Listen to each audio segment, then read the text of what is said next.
that gubernatorial candidate Noel Enrique Rosal has obtained the highest number of votes. It is for this reason that we would like to manifest and enter into the records of this proceeding that gubernatorial candidate Jose Maria Clemente Salceda manifest and formally move before this Provincial Board of Canvassers a motion to suspend the proclamation of gubernatorial candidate Noel Rosal. On the primary ground, which we want to take notice of the import of a Court of Appeals decision, which I cite into the records of these proceedings, Court of Appeals General Record SP 185892, in the case of Noel Rosal and Carmen D. Rosal versus Adrian Duterte.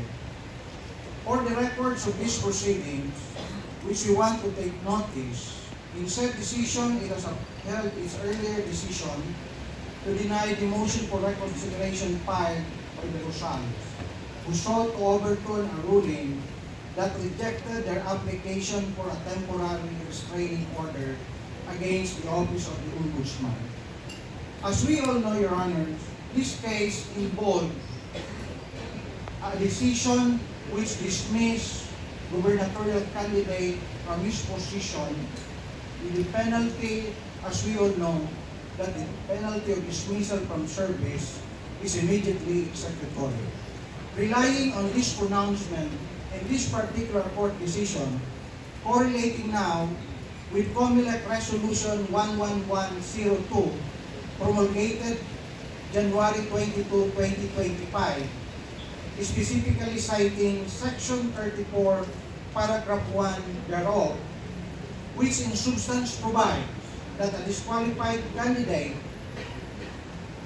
who obtained the highest number of votes shall not be proclaimed. Instead, the candidate who obtained the second highest number of votes shall be proclaimed. It is along this, may I ask for order, Your Honors? I am speaking to address the Provincial Board of Canvassers. I request all the persons inside the hall to maintain silence, or you will be removed from this canvassing hall. With due respect, Your Honor, if I may proceed, along these particular provisions which I cited, this COMELEC resolution, which in effect prohibits the proclamation of a winning candidate who has been disqualified by judgment. As we all know, Your Honor, that along this line, gubernatorial candidate Jose Maria Clemente Salceda obtained the second highest number of votes, for which we anchored our present motion to suspend the proclamation of gubernatorial candidate Noel A. Rosal. For this reason, Your Honors, and to avoid further argument, let it be on record that my further arguments would be best summarized in this formal motion to suspend proclamation signed by this representation and verified by gubernatorial candidate Jose Maria Clemente Salceda to form part of the records of these proceedings. With emphasis on the reliefs that we cited in this formal motion, which I caught our prayer, that premises considered, move on to respectfully praise that this Honorable Board of Canvassers suspend the proclamation of Noel E. Rosal and proclaim gubernatorial candidate Jose Maria Clemente Salceda who obtained the second highest number of votes for the position of the Governor of the Province of Albay. Lastly, Your Honor, which I want to put into the records of these proceedings in support of our motion, just this morning, the COMELEC Manila, through the Philippine News Agency. As we all know, Your Honors, the Philippine News Agency is the official government web-based Newswire service. This might be a news clipping, but considering that it originated from the Philippine News Agency, which in part provides that the COMELEC had considered that the proclamation of 19 local and national candidates, if ever they win in the May 12 election, has been ordered suspended. The Commission on Elections, as stated in the news clipping provides, has approved the suspension of proclamation of candidates with pending cases before the full body. In substance, news clipping also provides that Garcia, referring to the Honorable Chairman of the COMELEC, had emphasized that the suspension is based on the merits of the case, which are still not final and executory. Without naming the names of the 19 candidates, it is for this reason that this representation representing gubernatorial candidate Jose Maria Clemente Salceda pleads to this Honorable Board of Canvassers not to preempt, because at any rate, in this news report, it provides the COMELEC might transmit at the earliest possible time the names of these 19 candidates. Your Honors, let it be on record with instruction from the Honorable Board of Canvassers for us to have this officially received or formal motion to suspend the proclamations of the gubernatorial candidate as mentioned. May we ask for direction for where we can officially ask for the receipt of this official motion in addition to the arguments as adduced by this representation. Thank you, Your Honors. Any comment from the council? Please take your petition to the member secretary to be received. Attorney Golfer. Proceed, council. Good afternoon, Your Honor.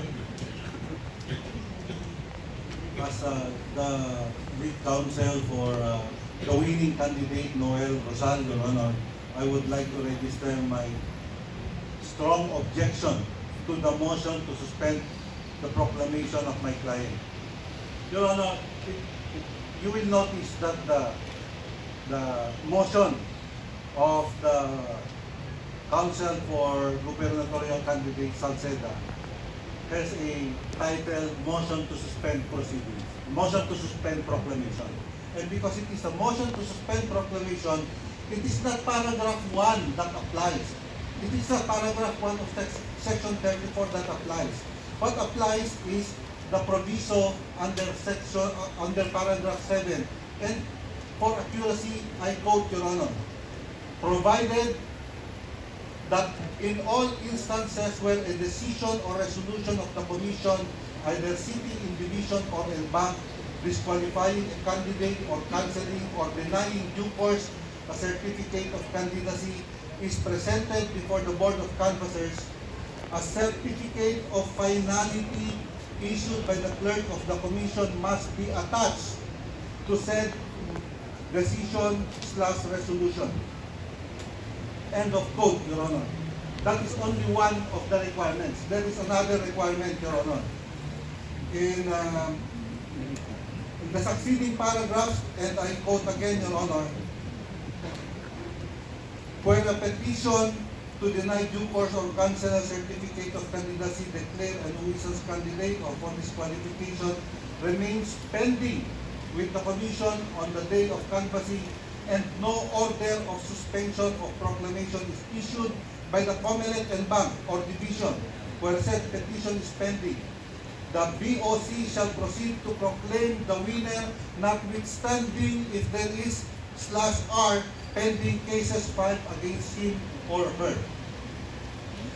Your Honor, I am not surprised that none of these two requirements were presented by the movant.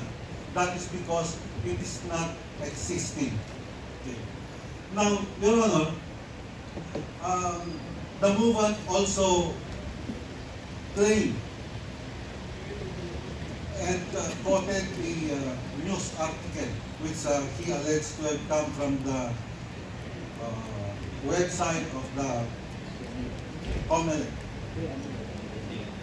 or some media publication. News agency. News agency, Your Honor. I'm sorry. Your Honor, we, as lawyers, we are ruled by the rule on evidence. And we follow the rules of procedure. And since, Your Honor, the movement quoted resolution number 11102, then we follow that. We invoke the same procedure, Your Honor. We invoke the same resolution.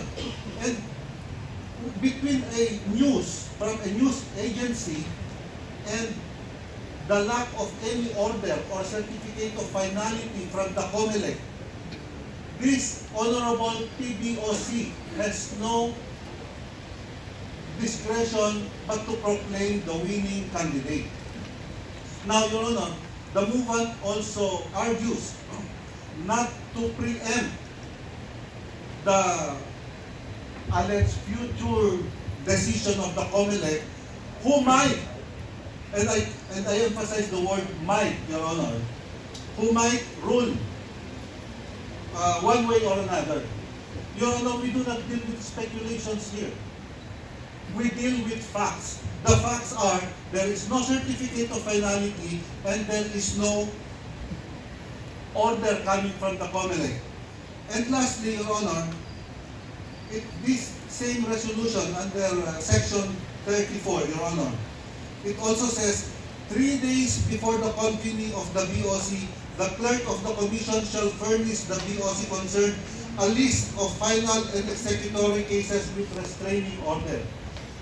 We do not see any list, Your Honor, and the movement has not presented any list. I therefore respectfully pray that the motion to suspend proceeding proclamation be denied outright for utter lack of merit and to proceed with the proclamation of the winning candidate. Thank you, Your Honor. Any rebuttal, Attorney Bunafen, and the board will rule.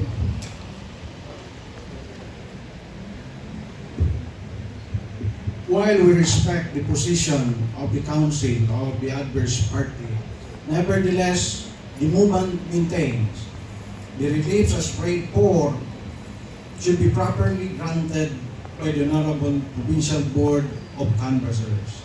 And we ask that all the arguments that we cited, also included in our formal pleadings filed in relation thereto, be judiciously considered by this Honorable Board of Canvassers. And for such, Your Honors, at least it would be proper and more prudent for us that a time be considered by this Honorable Board of Canvassers. Of course, with due respect to gubernatorial candidate Noel E. Rosal. But I'm here just in representation of my client, relying and owing all the arguments as we cited in our oral arguments and the pleadings that we submitted to the Provincial Board of Canvassers. We respectfully ask for its consideration. Thank you, Your Honors. Thank you, Attorney Bunafen. Thank you, Counsel. Now the board will rule. Considering the motion to suspend proclamation has no basis in Resolution Section 1002, Section 34, we will proceed with the proclamation.